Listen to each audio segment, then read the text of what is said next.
Hello everyone. Today in this video we will discuss one case law related to section 41 of CRPC, that is the power of police to arrest without order from magistrate and warrant in cognizable offence.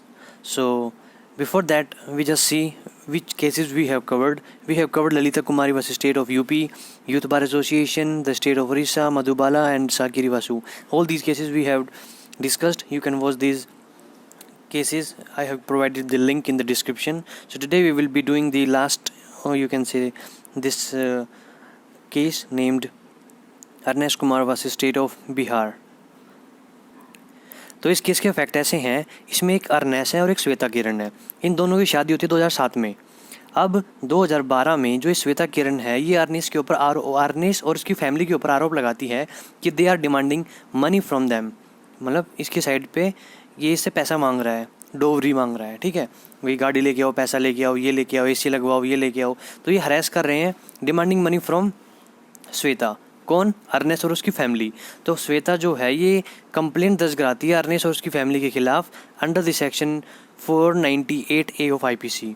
जो 498A है ये कैसा offence है? ये cognizable plus non bailable, ये कैसा offence है? ठीक है, तो जो अर्नेस है इसको लगता है कि पुलिस इसको अरेस्ट करने आएगी, तो ये पहले ही सेशन कोर्ट में जाके ये अपील करता है, अप्लाई करता है एंटिसिपेटरी बेल के लिए. ठीक है, तो जो सेशन कोर्ट है इसकी एंटिसिपेटरी बेल की जो एप्लीकेशन उसको डिनाई करके उसको रिजेक्ट कर देता है कि we are not giving you the anticipatory bell.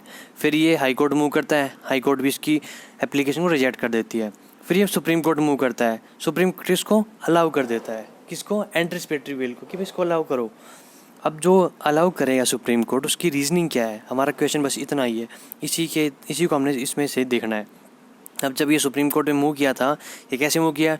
Under the article 136 that is special leave petition.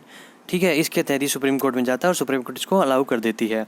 अब लीगल इशू क्या था कि arrest that is under section 41 of CrPC, कि वो कैसे कैसे प्रोसीड करेंगे, क्या क्या पावर है, कब कब अरेस्ट कर सकते हैं, किन किन सर्कमस्टेंसेज में. ओके, हम इसको एक एक करके देखते हैं.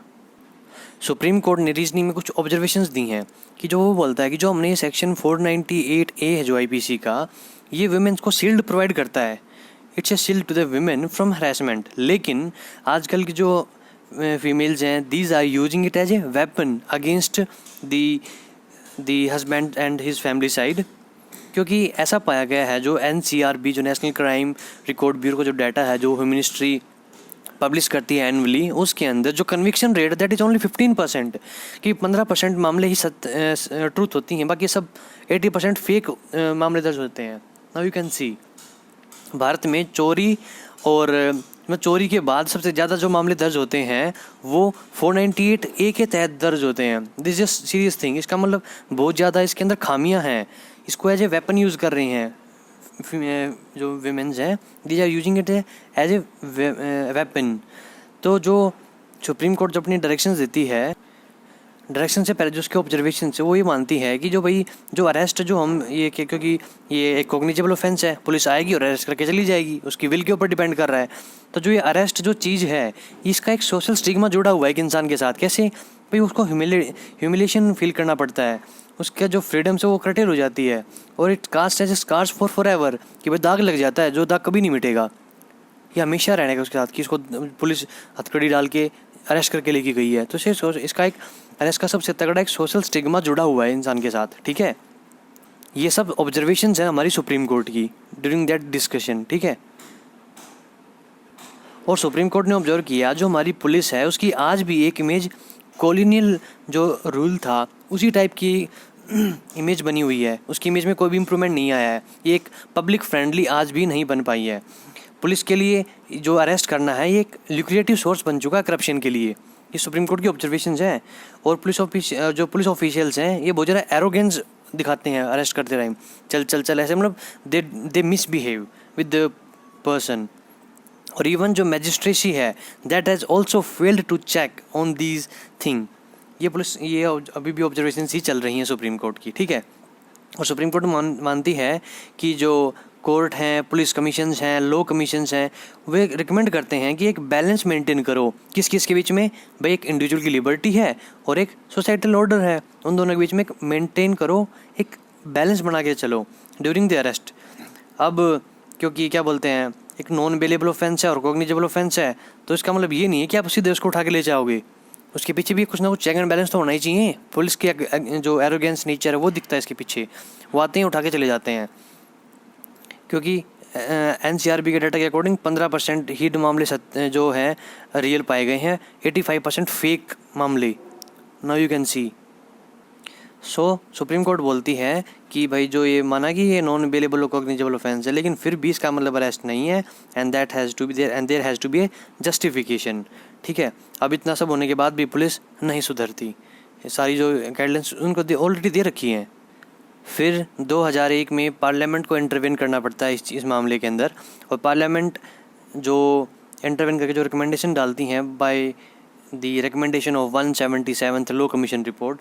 माना कि पार्लियामेंट 2001 में जो 177th जो लॉ कमीशन रिपोर्ट है उसकी रिकमेंडेशंस को माना 2001 में पार्लियामेंट ने, लेकिन इससे पहले भी लॉ कमीशन 152वीं रिपोर्ट, 154वीं रिपोर्ट जो 1994 में आई थी, उसमें भी इन्होंने बोला था कि ऐसे ऐसे करो, लेकिन उस टाइम पे पार्लियामेंट नहीं जागी। लेकिन अब टाइम आ चुका था जब पार्लियामेंट को जागना था, उन्होंने कुछ एक्शंस लिए। अब एक्शंस क्या क्या लिए गए हैं वो देखो। इसके लिए हमें सबसे पहले सेक्शन 41 ऑफ CRPC देखना पड़ेगा। This is article, this is section, this is not article. ठीक है, कि पुलिस ऑफिसर किस केस में अरेस्ट कर सकता है, कब अरेस्ट कर सकता है? कॉग्निजेबल ऑफेंस, उस केस में without warrant from magistrate, without order from magistrate and without warrant he can arrest in cognizable case, in cognizable offence mainly. तो जो क्लोज 1 बोलती है कि कॉग्निजेबल ऑफेंस जो किसी पुलिस ऑफिशियल के प्रेजेंस में होता है, then police officer can arrest him. Clause B बोलती है यदि उसके प्रेजेंस में वो ऑफेंस नहीं होता है, लेकिन उसको ऐसा लगता है कि भाई जो ऑफेंस है वो जो इन्फॉर्मेशन प्राप्त हुई है, he has received the information related to cognizable offence, that information is credible, the suspicion is reasonable and the complaint which he received is reasonable. उस केस में और जो ऑफेंस है उसकी सज़ा 7 साल से कम है, मतलब imprisonment is less than 7 years और इक्वल टू 7 years, तब उस केस में वो डायरेक्टली क्या बोलते हैं, वो अरेस्ट कर सकता है। लेकिन कंडीशंस अप्लाई कर दी। अब अप्लाई क्या, कौन कौन सी कंडीशंस कर दी हैं कि भाई उसको 2 कंडीशंस में बांट दिया है कि पहली कंडीशंस तो हमारी पास ये होगी यदि उनको ऐसा लगता है कि police officer has a reason to believe कि जो इन्फॉर्मेशन मिली हो क्रेडिबल है, सस्पिशियन रीजनेबल सस्पिशियन है, रीजनेबल कंप्लेंट है, तब वो अरेस्ट कर सकता है। सेकंड कंडीशन, यदि उसको ऐसा लगता है कि वो सेटिस्फाइड है, कौन सी क्यों सेटिस्फाइड है, यदि इनमें से कोई भी एक चीज़ हो रही है। पहला कि भाई उसका अरेस्ट करना बहुत ज़्यादा ज़रूरी है, नहीं तो वो कोई फर्दर ऑफेंस कर देगा। दूसरी कि भाई प्रॉपर इन्वेस्टिगेशन ज़रूरी है, यदि ये बंदा बाहर रहेगा ना तो ये पक्का कुछ ना कुछ इन्फ्लुएंस करेगा जो भी विक्टिम है उनको, या फिर जो भी विटनेसेस हैं उनको, ये मतलब समझ रहे हो ना, he may influence. Next, prevent disappearance from of evidence, कि जो एविडेंस है उनके साथ छिड़खानी कर सकता है ये। प्रिवेंट थ्रेट, कि भाई ये थ्रेट भी बन सकता है विक्टिम्स के लिए। Next, secure presence of accused in the court, ऐसा भी हो सकता है कि अभी हमने इसको अरेस्ट नहीं किया तो ये भाग जाएगा, उसकी प्रेजेंस हम इसके प्रेजेंस को नहीं सिक्योर कर पाएंगे, क्या पता भाग जाए तो कोर्ट में इसको प्रेजेंट ही नहीं कर पाएंगे, तो इसलिए हम इसकी जो अरेस्ट है वो मैंडेटरी है। ये तो हो गया इसका क्लोज B का फर्स्ट पार्ट ये था और सेकंड पार्ट ये था। अब जो ये कॉग्निजेबल ऑफेंस थे हमारे, जो ये फर्स्ट तो ये हो गया हमारा, फर्स्ट ये हो गया। ठीक है, अब देखो 41 क्लोज 1 सब क्लोज A, उसका सब क्लोज B, अब क्लोज C है, ये C D E कंटिन्यूसली है, ये C D E F G H I। अब ये C में क्या बोलता है, यदि कोई प्रोक्लेम्ड ऑफेंडर है देन यू कैन अरेस्ट। यदि किसी ने स्टोलन प्रॉपर्टी का पोजीशन उसके पास मिल गया है तब उसको भी अरेस्ट किया जा सकता है। यदि किसी ने पुलिस ऑफिसर की जो ड्यूटी के टाइम पर उसने उसको ऑब्स्ट्रक्ट किया है then he can also arrest. यदि कोई आर्मी से भाग गया है उसको भी अरेस्ट कर सकती है। यदि किसी ने कोई ऑफेंस कमिट कर दिया है, जो इंडिया से बाहर जाके कोई ऑफेंस कमिट कर दिया है, तब उसको भी अरेस्ट कर सकती है, लेकिन कब वो ऑफेंस IPC में डिफाइंड हो तभी अरेस्ट कर पाएगी। नेक्स्ट, यदि किसी ने ब्रीच ऑफ रूल कर दिया है तब उसको अरेस्ट कर सकती है, या फिर request from another police station. For example कि भाई जैसे अभी ये जो भी ये मर्डरर होते हैं, जैसे हम अज्यूम करते हैं, एग्जांपल लेते हैं, जो विकास दुबे का जो इनकाउंटर हुआ था, ही इज़ फ्रॉम यूपी, ठीक है। तो UP police was looking after him, लेकिन वो मध्य प्रदेश भाग गया था। वो पूरे इंडिया में घूम रहा था, कभी हरियाणा कभी पंजाब कहीं कहीं, लेकिन उसको पकड़ा किसने? एमपी ने। तो एमपी पुलिस तो कह देगी कि हमारा जुरिस्डिक्शन ही नहीं है, क्योंकि यूपी पुलिस ने उनको रिक्वेस्ट किया था कि आप इसको अरेस्ट कर लीजिए, फिर इसको एमपी पुलिस ने अरेस्ट कर लिया और इनको हैंड ओवर कर दिया। तो दीज आर द केसेस, तब हमारी पुलिस अरेस्ट कर सकती है without order from the magistrate and warrant. यहाँ पे देखो ये प्लस का साइन का मतलब और नहीं, ये without order from the magistrate plus warrant, दोनों इकट्ठे ही ये बिना इनके इसको अरेस्ट कर सकती है। और जो ये क्लोज 2 है, क्लोज 2 बोलती है कि जो नॉन कॉग्निजेबल ऑफेंस में they cannot arrest without warrant and order from the magistrate, ये इसने लिखा हुआ है, ठीक है। तो अभी देखो जो लॉ कमीशन था हमारा, जिसकी रिकमेंडेशंस को पुलिस ने माना था, वे रिकमेंडेशन हमारी ये मैंने आपको डिस्कस कर दिया। 41 क्लोज 1 क्लोज बी, सब क्लोज बी, उसका भी सेकंड कंडीशन है। कंडीशन मैंने बता दिया आपको कि कौन कौन सी अरेस्ट के लिए नेसेसरी कंडीशंस हैं। पहली, prevent further offence to for the proper investigation, tampering evidence, threat to the person who may be acquainted with facts and court presence cannot be assured. यदि पुलिस को लगता है कि भाई कोर्ट से भाग जाएगा ये पर्सन, ठीक है।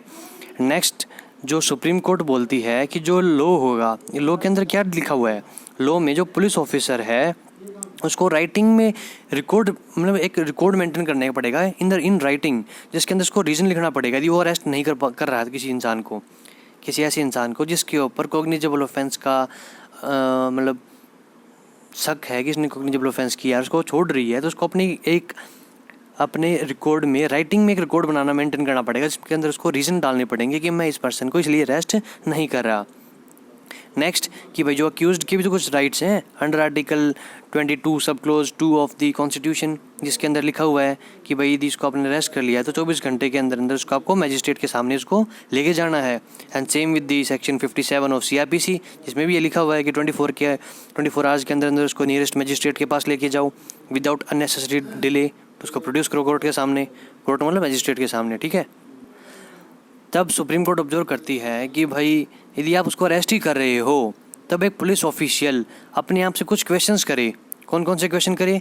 कि why I am arresting him, is it really required, what purpose it will serve and what objective will it achieve, ठीक है। ये क्वेश्चन को अपने आप से करने पड़ेंगे कि मैं इसको अरेस्ट कर रहा हूँ, ये मतलब arrest should be the last, it should be the last weapon, ठीक है। और जो पुलिस अब जो ड्यूरिंग द इन्वेस्टिगेशन जो अक्यूज होगा, हमने बताया, यदि वो 24 घंटे के अंदर इन्वेस्टिगेशन नहीं कर पा रही है तब सिर्फ मैजिस्ट्रेट ही ऑथराइज करेंगे उसकी डिटेंशन को आगे एक्सटेंड करने के लिए, ठीक है।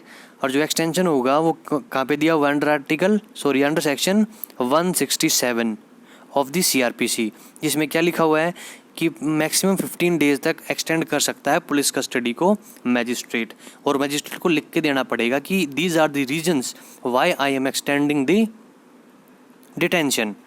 नेक्स्ट, यदि 15 दिन से ज़्यादा उसको यदि वो कस्टडी मांग रही है तब उसको पुलिस कस्टडी में नहीं रखना पड़ेगा, तब उसको जुडिशियल कस्टडी में रखा जाएगा।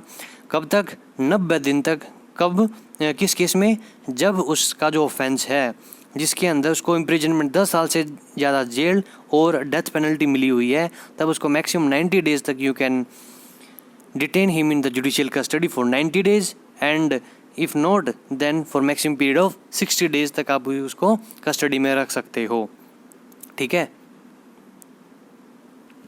और जो डिटेंशन है उस अक्यूज्ड का 24 घंटे के अंदर तुमने उसको प्रेजेंट किया है before the magistrate, and magistrate को ऐसा लगता है कि जो अरेस्ट है वो 41 के तहत नहीं किया गया, जो भी हमारी वे थी कंडीशंस थी, यदि उन कंडीशंस को फुलफिल नहीं किया गया then judicial magistrate is duty bound to not to authorize further detention, वो फर्दर डिटेंशन को नहीं कहेगा, वो ड्यूटी बाउंड है, वो नहीं कर सकता, ठीक है। नेक्स्ट, सुप्रीम कोर्ट ने बोला कि या उसने ऑब्जर्व किया, यदि आर्टिकल 41A क्या कहता है, सेक्शन 41A बोलता है यदि आप किसी पर्सन को नोटिस देके आप उसको अपने पास बुला रहे हो, ठीक है, टू इंक्वायर समथिंग। तो उसमें कुछ क्लोजेस दी हुई हैं। पहली क्लोज बोलती है कि कोई एक ऐसा इंसान जिसके ऊपर एक कंप्लेंट आई है, जो अरेस्ट है उस पर्सन का उस कंप्लेंट के बेसिस के ऊपर, वो 41 क्लोज 1 में कवर नहीं हो रहा। 41 क्लोज 1 में कौन कौन से थे? Cognizable offence, proclaimed offender, army से भाग गया, उसने रूल ब्रीच कर दिया, ऑल दी जो भी हमने पढ़े हैं अभी, वो सारे यदि वो फुलफिल नहीं कर रहा। उसके बाद उसके अलावा यदि उसके ऊपर कोई रीज़नेबल कंप्लेंट आई है, ठीक है, कोई रिलायबल इन्फॉर्मेशन हमें मिलती है, क्रेडिबल इन्फॉर्मेशन हमें मिली है, उस केस में जो पुलिस ऑफिसर उसको नोटिस दे के उसको बुला सकता है कि आपको आना पड़ेगा। अब आने के बाद उस इंसान से उसका नाम पता पूछा जाएगा। जब वो नाम पता बता देगा, नहीं बताएगा, तब उसको अरेस्ट कर सकती है पुलिस, ठीक है। नाम पता मतलब जो भी वो कुछ उससे इंक्वायरी कर रहा है, तो मतलब पहले जो फर्स्ट क्लोज है, फर्स्ट क्लोज में क्या लिखा हुआ है कि वो उसको बुला सकता है। क्लोज 2 सेज कि जब भी किसी ऐसे पर्सन को बुलाया जाएगा तो वो ड्यूटी बाउंड है, he is duty bound to answer, to comply with the requirement of the officer. जो भी वो बोल रहा है उसको मानना पड़ेगा, ठीक है। ये हो गया क्लोज 2। क्लोज 3 बोलती है यदि ऐसा पर्सन कंप्लाई भी कर रहा है, जो भी वो बोल रहा है पुलिस वाला कि आपको ऐसे बोलना है, मतलब जो भी वो चीज़ पूछता जा रहा है, जो भी इंस्ट्रक्शंस आपको नोटिस में दिए हुए हैं, यदि वो सेम वो चीज़ फॉलो कर रहा है, इस केस में उसको अरेस्ट करने की ज़रूरत नहीं है। कब तक अरेस्ट करने की ज़रूरत नहीं है? जब तक वो उसको कंप्लाई कर रहा है। और नेक्स्ट, यदि कोई उस नोटिस में जो भी लिखा हुआ है उसको फॉलो नहीं कर रहा, तब पुलिस क्या करेगी? उसको अरेस्ट कर लेगी, लेकिन कंडीशन क्या है? उसको मजिस्ट्रेट के पास लेके जाएगी, ठीक है। लेकिन डायरेक्टली मजिस्ट्रेट के पास तो कैसे लेके जाएगी? सोच के देखो भाई, उसको बुला लिया नोटिस के तहत, अब वो आया हुआ है कोर्ट में, सॉरी पुलिस स्टेशन में अब वो सवाल जवाब चल रहे हैं उसके साथ। अब उसने कोई चीज़ गलत बताई या ही इज़ अनविलिंग टू, और नहीं बताना चाह रहा, तो उस केस में उसको अरेस्ट कर सकती है। अरेस्ट करके फिर वही आगे सारा प्रोसेस सेम हो जाएगा, फिर वही मजिस्ट्रेट के सामने लेके जाएगी, ये वो, ठीक है।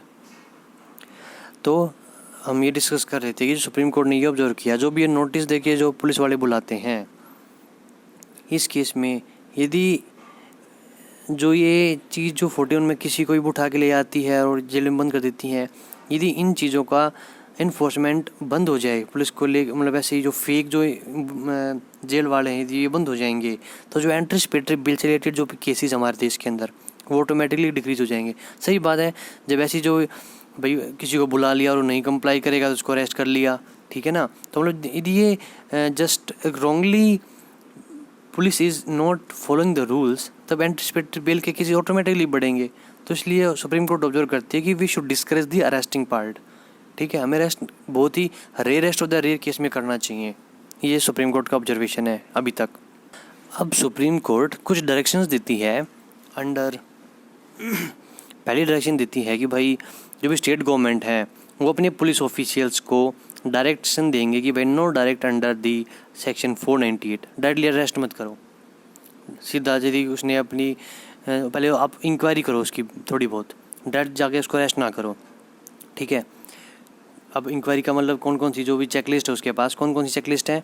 सेक्शन 41 क्लोज 1 सब क्लोज बी, उसकी भी जो कंडीशन 2 है जिसके अंदर लिखा हुआ ना कि कोई फर्दर ऑफेंस तो नहीं कर देगा ये, और कभी छेड़छाड़ तो नहीं कर देगा सबूतों के साथ, कोई थ्रेट तो नहीं कर देगा ऐसे इंसान के साथ जो एक्वेंटेड विद फैक्ट्स है, ठीक है ना। ऑल दीज थिंग, कोर्ट से भाग तो नहीं जाएगा। यदि वो जो चेकलिस्ट है उसमें चेकलिस्ट को श्योर करेगा कि भाई ये चेकलिस्ट है, इनके कारण मैं इसको अरेस्ट कर रहा हूँ, डायरेक्ट अरेस्ट ना करे, इन चेकलिस्ट के तहत उसको अरेस्ट करे भी तो, और उस चेकलिस्ट को मैजिस्ट्रेट के पास भेजिए कि मैंने इस चेकलिस्ट के तहत कि ये पॉइंट थे जिस कारण मैंने इसको अरेस्ट किया है। और जो मैजिस्ट्रेट है वो फर्दर डिटेंशन को केवल तभी एक्सटेंड करे जब वो रिकॉर्ड करेगा खुद कि भाई ये मेरा ऐसा सेटिस्फेक्शन है, I believe that these are the specific reasons why I am extending his detention, ठीक है। नेक्स्ट उसने बोला कि जो डिसीजन है नॉट टू अरेस्ट, भाई पुलिस वाले ये भी कह सकते हैं कि हमें we are not arresting him, तब उस केस में उसको फॉरवर्ड करो मैजिस्ट्रेट को, उस ऑर्डर को, उस जो भी रिपोर्ट हमने बनाई है उस राइटिंग रिपोर्ट की I am not arresting this person, तो उसको 2 हफ्ते के अंदर अंदर उस मैजिस्ट्रेट के पास भेजो कि मैंने इसको इस कारण अरेस्ट नहीं किया। नेक्स्ट कि जो 41A का जो नोटिस था जिसमें आप बुला रहे थे उस पर्सन को, उसमें विद इन 2 वीक आपको नोटिस देना पड़ेगा वो, ठीक है ना। जैसे आज वो आप किसी कंप्लेंट दर्ज कराई है किसी ने, तो within 2 week you can give the notice. और यदि 2 हफ्ते हो चुके हैं उसको नाम लिखवाए हुए, आपने नोटिस अभी नहीं भेजा है, 2 महीने से ज़्यादा, 2 हफ्ते से ज़्यादा टाइम हो चुका है, उस केस में जो भी एसपी हैं वो एक राइटिंग रिकॉर्ड मेंटेन करके इस टाइम को एक्सटेंड करवा सकते हैं कि ठीक है हम ये चीज़ कर रहे थे, दीज आर दी रीजंस, और हम ये चीज़ नहीं कर पाए इसलिए आप टाइम बढ़ा दीजिए, तो टाइम बढ़ा देंगे इस चीज़ का।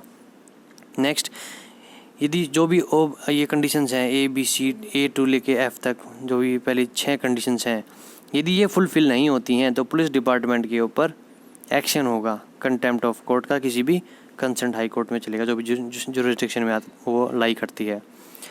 नेक्स्ट, और यदि वो ऑथराइजेशन कर रहा है मजिस्ट्रेट किसका, डिटेंशन का, देन यदि वो विदाउट राइटिंग में कर रहा है मजिस्ट्रेट तो उसके खिलाफ भी डिपार्टमेंटल एक्शन चलेगा। कौन लेगा, कंसर्न हाई कोर्ट, ठीक है। नेक्स्ट, यदि ऑल दी अबाउट जितने भी हमें डील करी हैं, ऑल दीज थिंग्स, ये सारी की सारी चीज़ें सिर्फ 498A के ऊपर एप्लीकेबल नहीं है, ये उन सभी ऑफेंसेस के लिए एप्लीकेबल है जहाँ पे इम्प्रिजनमेंट 7 साल या 7 साल से कम है।